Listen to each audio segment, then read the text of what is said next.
My name is Kieran O'Conor and I lecture in archaeology at the School of Geography, Archaeology and Irish Studies at NUI Galway, and we are currently in front of Roscommon Castle. Roscommon Castle is, we could say, was in its time one of the finest, if not the finest, of castles built by the Anglo-Normans in 13th century Ireland. But again, like all other castles, or many other castles, it was inhabited for a number of centuries, and we can see in the late 16th century it was a large portion of it, particularly the eastern and northern sides of the castle, were substantially rebuilt. We can say that there is a top-rate late 13th century royal castle here at Roscommon, really built in the late 1270s, although started in 1269.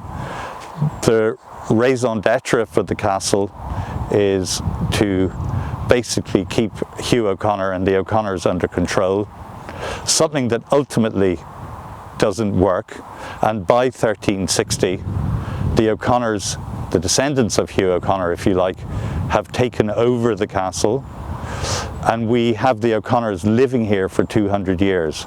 There is little in the way in terms of architectural remains for that long period of Gaelic Irish occupation, and this is something that we see at a number of Anglo-Norman castles.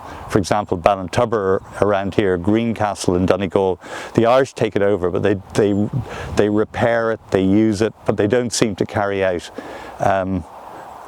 any massive building undertakings themselves.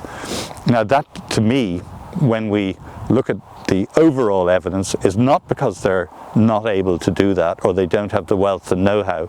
They do, but it's just the way Gaelic society is organised.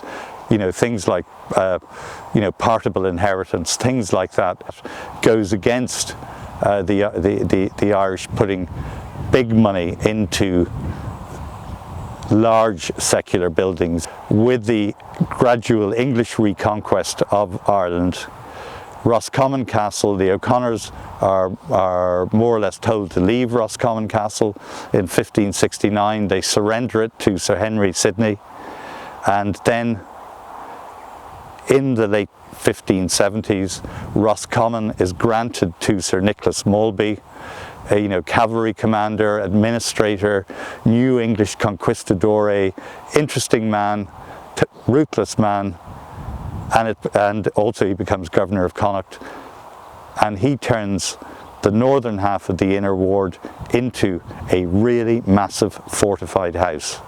He also creates a garden to the north and east of the castle. Because of circumstances of conquest and upheaval, that garden is fortified, but we can imagine that that garden reflected the symmetry of the house: order, civilization, a statement of loyalty to the crown, etc. A number of people have worked here: Harold Leask, Margaret Murphy, Dan Titch-Tyler, Paul Nasons, myself, numerous others. What type of approach do we take? Well, we take what we call a kind of multidisciplinary approach, which is we look at the architectural remains, try and work out phases. We look at the historical sources, a little bit of excavation, archaeological excavation, geophysical survey, looking at early maps.